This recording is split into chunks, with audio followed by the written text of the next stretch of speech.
Hello students, good morning. This is Satyabhama Chandra from APSM College, Brownie, Department of Psychology. तो पिछले class में हमने personality type पे बात की थी। आज हम डिटर्मिनेंट्स पे बात करेंगे। तो डिटर्मिनेंट्स का अर्थ होता है कुछ ऐसे कारक या तत्व जिससे कि हमारा व्यक्तित्व प्रभावित होता है। ठीक है, तो पहले इसमें जो निर्धारक है इसको दो भागों में बांटा गया है। पहला है बायोलॉजिकल फैक्टर और दूसरा है एनवायरमेंटल फैक्टर्स। तो बायोलॉजिकल का अर्थ यह है कि बहुत सारे ऐसे गुण होते हैं, बहुत सारे ऐसे फैक्टर्स होते हैं, एलिमेंट्स होते हैं जो हम अपने पूर्वजों से या अपने माता पिता से गेन करते हैं। ठीक है, तो इसको बायोलॉजिकल। और एक और चीज़ है कि इस बहुत सारे हमारे ग्लैंड्स होते हैं जो फंक्शन करते हैं हमारी बॉडी को बनाने में। ठीक है, तो ये हो गया बायोलॉजिकल। और दूसरा फैक्टर है वो हो गया एनवायरमेंटल, यानी कि हम किस वातावरण में रहते हैं इसका इफेक्ट भी हमारी बॉडी पर पड़ता है। तो पहले हम बायोलॉजिकल फैक्टर पर बात करेंगे। तो बायोलॉजिकल फैक्टर का अर्थ है कि इसमें सबसे पहला जो पॉइंट आता है वो है फिजिकल हेल्थ और फिजिक। तो फिजिक का मतलब है कि हमारी बॉडी जो संरचना है वो कैसी है, यानी हमारा रंग रूप कैसा है, कद काठी कैसा है। ठीक है, तो देखा गया है कि अगर माता पिता बहुत लंबे होते हैं तो बच्चे में भी ये गुण आ जाता है, उनके बच्चे भी लंबे होते हैं। अगर गोरे हैं, काले हैं माता पिता तो बच्चे में भी ये गुण देखने को मिलता है। तो इसको इसीलिए आनुवंशिक कारक कहा गया है। ठीक है, दूसरा है फिजिकल हेल्थ। तो फिजिकल हेल्थ का मतलब है कि व्यक्ति जितना शारीरिक रूप से स्वस्थ होता है उतना ही उसे अच्छा माना जाता है, यानी कि समाज की जो नज़रिया होती है ऐसे लोगों के प्रति काफ़ी पॉजिटिव होती है। आप देखेंगे कि जो लोग बहुत ज़्यादा शरीर से स्ट्रांग नहीं होते हैं, बहुत मजबूत नहीं होते हैं, या उनकी बॉडी बहुत ज़्यादा अट्रैक्टिव नहीं होती है, तो ऐसे लोगों के प्रति समाज की जो नज़रिया है वो एक नेगेटिव हो जाती है। तो इस पर हम बहुत ज़्यादा डिटेल बात नहीं करेंगे। तो आई होप इसका अर्थ समझे होंगे आप लोग कि फिजिक और फिजिकल हेल्थ का रोल कैसे होता है हमारी पर्सनालिटी को बनाने में। दूसरा जो पॉइंट है वो है body chemistry and endocrine gland. तो बॉडी केमिस्ट्री का अर्थ है कि हमारे बॉडी में कुछ ग्लैंड्स होते हैं जिसका रोल पर्सनालिटी को या बॉडी को बनाने में होता है। तो पहला जो रोल जो ग्लैंड है उसको भी दो भागों में बांटा गया है। पहला है बहिःस्रावी ग्रंथि और दूसरा जो है अंतःस्रावी ग्रंथि। तो बहिःस्रावी का अर्थ ये हुआ कि बहुत सारे ग्लैंड्स जो होते हैं उससे जो हार्मोन्स रिलीज होते हैं वो हमारे बॉडी के बाहर चले जाते हैं, इसीलिए इसको बहिःस्रावी या एक्सोक्राइन ग्लैंड कहा गया है। दूसरा है एंडोक्राइन का अर्थ है कि ये हमारे बॉडी में ही रह जाते हैं, यानी हमारे ब्लड में मिल करके ये बॉडी को बनाते हैं या स्ट्रक्चर को निर्धारित करते हैं। तो ऐसे ही हम बहुत सारे ग्लैंड्स के बारे में पढ़ेंगे। ठीक है, तो पहला जो ग्लैंड है वो है पिट्यूटरी ग्लैंड। तो पिट्यूटरी ग्लैंड का स्थान जो होता है हमारी बॉडी में ब्रेन में होता है, मस्तिष्क में होता है। और इसमें भी दो भाग होते हैं। पहला जो भाग होता है उसको एंटेरियर पार्ट और दूसरे को पोस्टेरियर कहते हैं। तो एंटेरियर भाग से जो हार्मोन्स निकलते हैं उसको कहा जाता है सोमैटोट्रोपिन या ग्रोथ हार्मोन्स।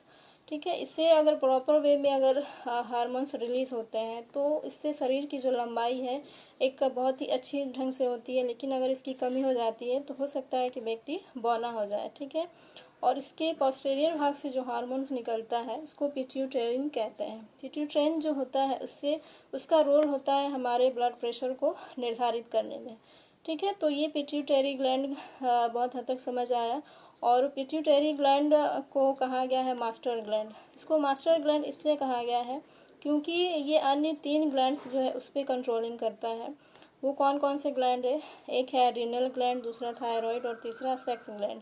इन तीनों ग्लैंड पर ये फंक्शन करता है, कंट्रोल करता है, इसलिए इसको मास्टर ग्लैंड कहा गया है।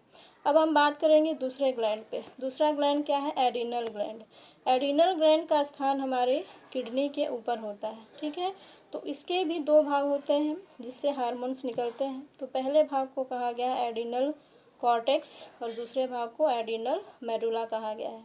तो एड्रिनल कॉर्टेक्स से जो हार्मोन्स निकलता है उसको कॉर्टिन कहा गया है।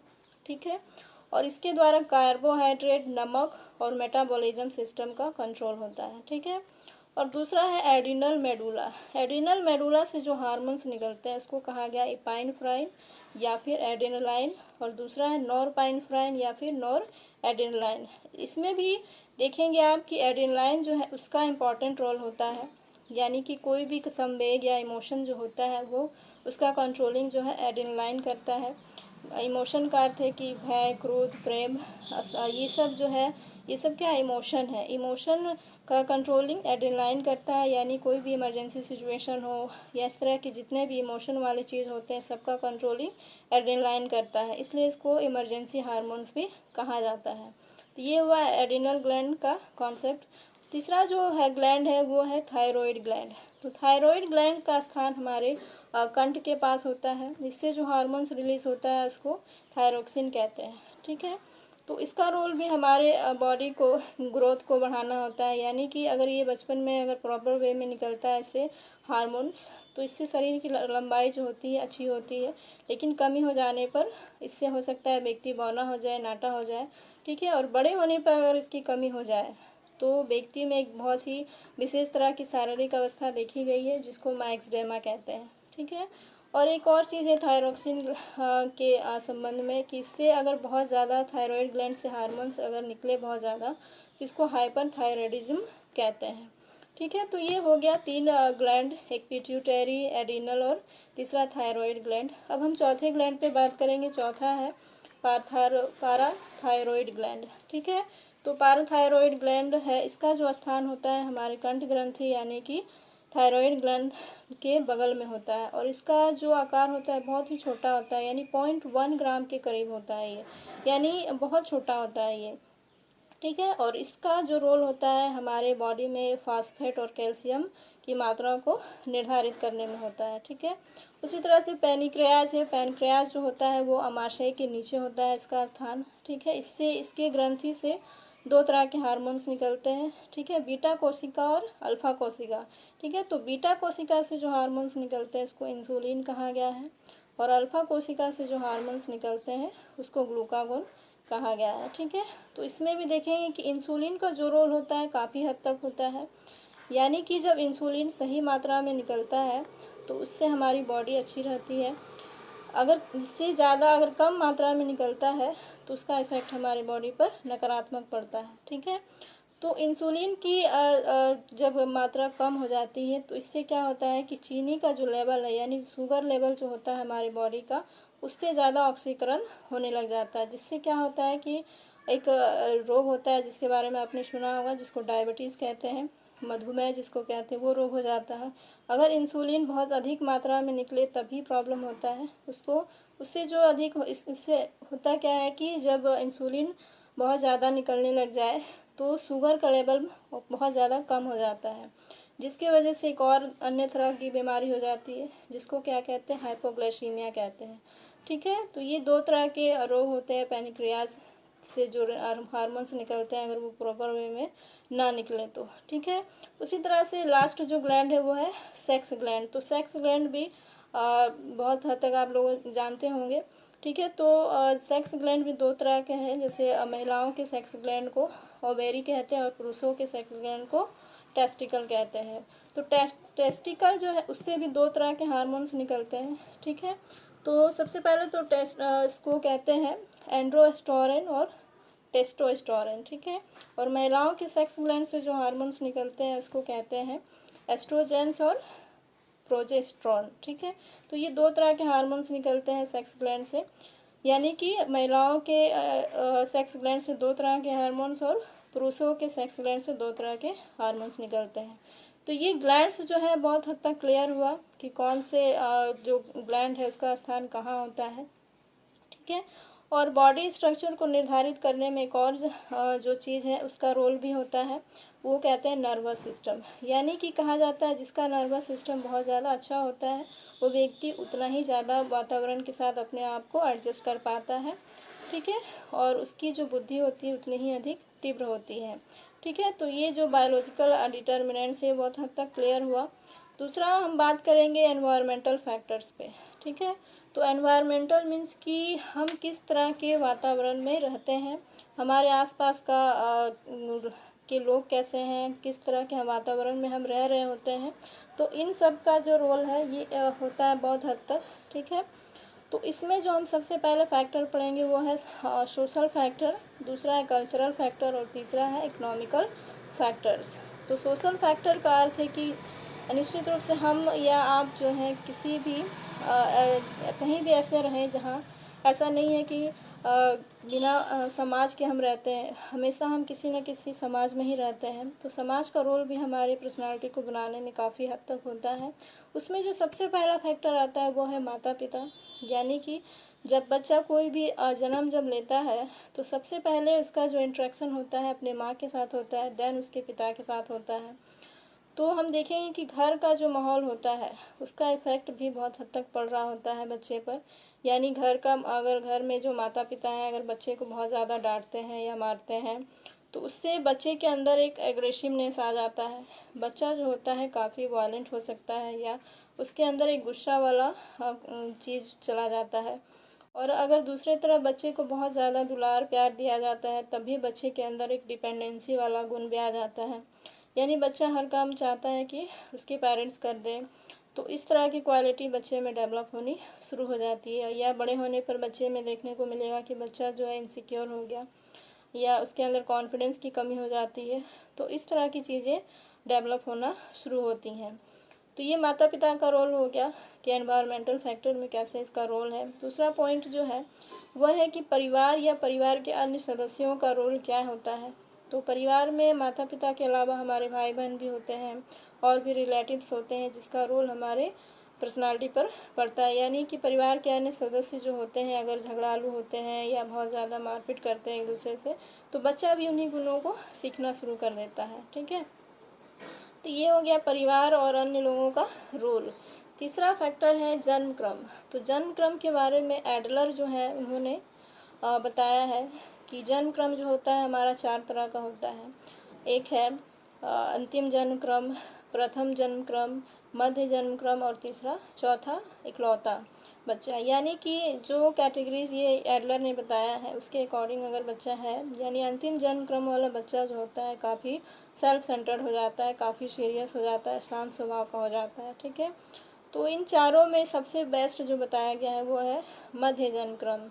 मध्य जन्म क्रम जो होता है ऐसे बच्चे आत्मविश्वासी भी होते हैं, हर चीज़ जो है वो खुद से करना सीखते हैं और बहुत ज़्यादा किसी पे डिपेंड नहीं होते हैं, बहुत ज़्यादा स्वार्थी नहीं होते हैं। जैसे इकलौता बच्चा में ये गुण देखा जाता है कि चूँकि उसके माता पिता जो होते हैं सारा काम बच्चे को का कर देते हैं। इससे क्या होता है कि बच्चा जो होता है वो इंडिपेंडेंट नहीं हो पाता है, यानी कोई भी काम करने के लिए वो किसी न किसी पे डिपेंड हो जाता है। और दूसरी इसमें एक और क्वालिटी जो होती है देखने को मिली है कि बच्चा जो होता है वो काफ़ी स्वार्थी नेचर का हो जाता है। यानी कि अपने आप को ही सुपीरियर मानना या किसी अपने आप से मतलब होना, इस तरह का क्वालिटी देखने को मिलता है। लेकिन मध्य जन्म क्रम को सबसे बेस्ट माना गया है।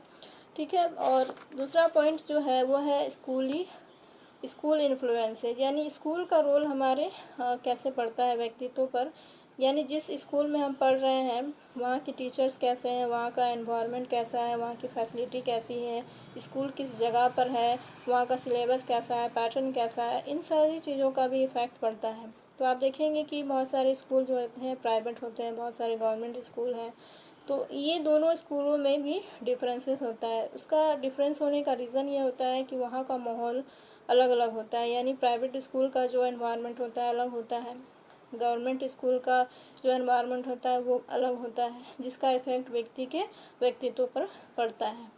ठीक है, तो इसी तरह और भी बहुत सारे फैक्टर्स हैं। दूसरा है नेबरहुड। नेबरहुड का मतलब है कि हमारे पास पड़ोस कैसे हैं, हम जिस जगह पर रहते हैं, जिस परिवार में रहते हैं उसमें जो पड़ोसी हैं वो किस तरह के हैं। पड़ोसी अगर सभ्य हैं, एजुकेटेड हैं, अगर वेल बिहेव्ड है तो हमारे जो बच्चे होते हैं उसी तरह के गुण उनमें डेवलप होते हैं। ठीक है, तो ये है पड़ोसी का भी अपना अलग स्थान है व्यक्तित्व को बनाने में। उसी तरह से सोशल एक्सेप्टेंस है। सोशल एक्सेप्टेंस का अर्थ है कि किस तरह से हम जो भी काम करते हैं या हम अपने स्कूल में, कॉलेज में या किसी भी फील्ड में अगर कोई काम हम कर रहे होते हैं तो हम एक चाहते हैं कि एक सोशली एक्सेप्टेंस भी हम चाहते हैं कि लोग हमें अप्रिशिएट करें या हम जो कार्य कर रहे हैं उसको सराहना करें, उसके बारे में कुछ कहें, चाहे नेगेटिव या पॉजिटिव। तो ये सोशल एक्सेप्टेंस भी हमारे लाइफ में मैटर करता है कि किस तरह से हमारे माता पिता, अगर हमने कोई प्राइज़ जीता है या किसी तरह की कोई अचीवमेंट करी है तो उससे लोग प्रभावित हो रहे हैं या नहीं, या उससे मुझे अप्रिसिएशन मिल रहा है कि नहीं, अप्रूवल मिल रहा है कि नहीं, ये चीज़ भी बहुत मैटर करती है। तो ये कुछ फैक्टर्स थे जो एनवायरमेंटल फैक्टर्स हुए। इसमें एक और हम फैक्टर पढ़ेंगे, कल्चरल फैक्टर्स। तो कल्चरल का अर्थ भी है कि संस्कृति जो है वो भी बहुत हद तक हमारे व्यक्तित्व को निर्धारित करती है। जैसे कहा गया है कि personality is the mirror of culture, यानी हम किस तरह के कल्चर में रहे हैं ये हमारी पर्सनालिटी बता देती है।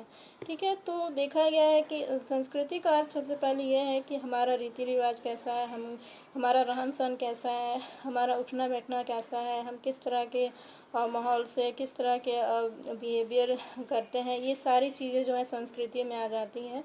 तो हम चूँकि भारत में रहते हैं तो भारतीय संस्कृति अलग होती है, पाश्चात्य संस्कृति अलग होती है। इसको एग्जांपल से हम समझ सकते हैं कि जैसे कि भारत में अभिवादन करने का जो तरीका है वो नमस्कार है, नमस्ते है। ठीक है, उसी तरह से जब हम देखेंगे कि पाश्चात्य संस्कृति में अभिवादन करने का तरीका अलग होता है। वहाँ या तो हाथ मिलाकर करते हैं या गले मिल करके एक दूसरे को अभिवादन करते हैं। तो ये जो संस्कृति का जो भेद होता है उसका कारण क्या है कि वहाँ की का जो कल्चर है अलग है, हमारा कल्चर अलग है। और कोई भी कल्चर जो होता है अपने आप में बहुत ही अपूर्व होता है, यूनिक होता है और अपने आप में अच्छा या बुरा नहीं होता है। उनकी संस्कृति उनके लिए अच्छी होती है और हमारी जो संस्कृति हमारे लिए अच्छी होती है। ठीक है, तो इसमें बहुत सारे साइकोलॉजिस्ट ने, बहुत सारे मानव शास्त्रियों ने भी इस पर रिसर्च किया है। ठीक है, तो इसमें हम बहुत ज़्यादा अभी डिटेल नहीं जाएंगे। ठीक है, तो आई थिंक बहुत सारे फैक्टर्स जो है, बायोलॉजिकल फैक्टर्स और सोशल फैक्टर्स आपने समझा होगा। और इसमें एक और फैक्टर्स जो मुझे याद आ रहा है वो है इकोनॉमिकल फैक्टर्स। तो यानी इकोनॉमिकल चीज़ों का भी हमारे ऊपर बहुत इफ़ेक्ट पड़ता है। अगर हम फिनंशियली बहुत आर्थिक रूप से बहुत स्ट्रांग हैं तो उससे हम किसी भी चीज़ को बहुत इजीली कर पाते हैं। अगर हमारे फिनंशियली अगर हम बहुत ज़्यादा स्ट्रांग नहीं हैं तो इसका इफ़ेक्ट भी हमारे पर्सनालिटी पर पड़ता है। ठीक है, तो आई थिंक बहुत सारे कॉन्सेप्ट जो क्लियर हुए होंगे बायोलॉजिकल में भी और सोशल कल्चरल हर तरह के फैक्टर्स पे हमने आज बात की। तो आज के लिए इतना ही। नेक्स्ट क्लास में हम एक नए चैप्टर पे बात करेंगे। वो चैप्टर होगा मोटिवेशन, यानी मोटिवेशन का जो रोल है हमारे पूरे लाइफ में कैसे बढ़ता है, कैसे मोटिवेशन ज़रूरी होता है हमारी लाइफ में, तो उस पर हम बात करेंगे। तो आज के लिए इतना ही। Thank you so much.